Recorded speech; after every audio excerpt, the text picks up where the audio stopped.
Forging the Link was made possible by a partnership between the University of New Hampshire Stormwater Center, Virginia Commonwealth University, Antioch, New England, with major funding being provided by the Cooperative Institute for Coastal and Estuarine Environmental Technology.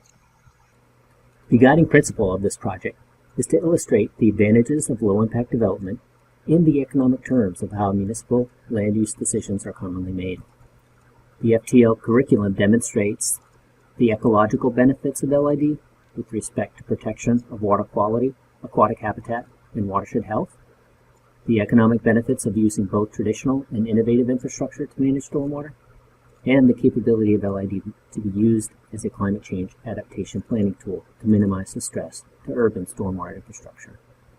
Communities throughout the country are confronting the opportunities and challenges of growth.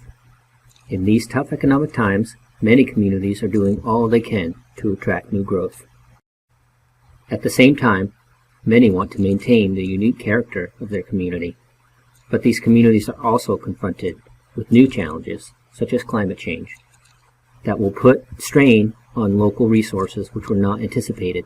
The Forging the Link presentation is working toward new tools for local assistance providers to help those localities face these issues.